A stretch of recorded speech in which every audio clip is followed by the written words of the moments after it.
నాకు తేట పనులు తేటమ్మ అని పేరు పెట్టొచ్చేమో. ఊరికినే ఉండను నేను. పక్కన జుడిగా ఉంటే మా ఆయన్ని అడిగా. మా ఆయన నేను ఎప్పుడు చచ్చిపోతానో తెలియదు అన్నట్టుగా నేను అడిగినవన్నీ చేసేస్తా ఉన్నాడు. సరేనని చెప్పి తీసుకొని పోయాడు లోపలికి. అట్టా తిరుగుతూ ఉండం ఎట్టెట్టుండవు ఏందని.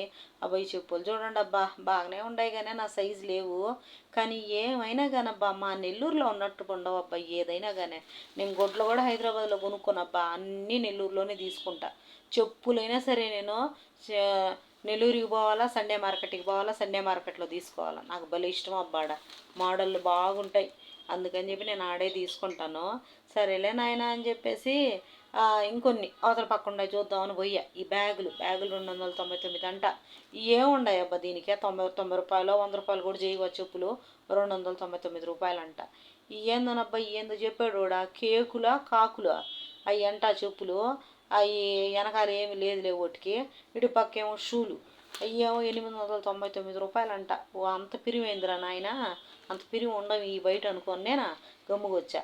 ఈడ చూడండి చాక్లెట్ షాపులు అన్నీ ఉన్నాయి బయట. ఈ చెప్పులు వేసుకొని చూశానబ్బా నేను. అఫ్రో లూజుగా ఎందుకో. మనం నడిచేటప్పుడు మనకి ఎట్టుండాలంటే మనకి కంఫర్ట్గా ఉండాలన్నమాట. కంఫర్ట్ లేకపోతే ఏమీలే. అది చూడు రెండు కాళ్ళకి ఎట్టుండయి, చేతులకు బేడీలు వేసినట్లేవు నాక. అట్టుండయి ఈ చెప్పులు అయితే నాకు భలే నచ్చినాయి అబ్బా. కానీ మా ఆయన ఏమంటే వద్దనే వద్దు, నువ్వు అవి వేసుకొని నడవలేవు ఎత్తు చెప్పులు, ముందుకు పడ్డావంటే మూతి పొళ్ళన్నీ రాలిపోతాయి, ముందు పెట్టేసిరా అన్నాడు. సరే నేను చెప్పి వచ్చేసానమ్మా నేను బయటికి. తర్వాత ఇంకేం జరిగిందంటే ఆడ గోల రంగులు ఉన్నాయి. గోల రంగులు అన్నీ వేసుకున్నా ఏలికలు నేను. చూడు అన్ని ఏళ్ళకి వేసుకున్నా బాగుళ్ళా. మా ఆయన ఏం పని నీయే, నీకు నచ్చింది ఒకటి తీసుకో అంటే, నాకు ఏ రంగు బాగుంటుందో నువ్వే చెప్పు అని చెప్పి పెట్టుకున్నాడు అన్నిటికీ.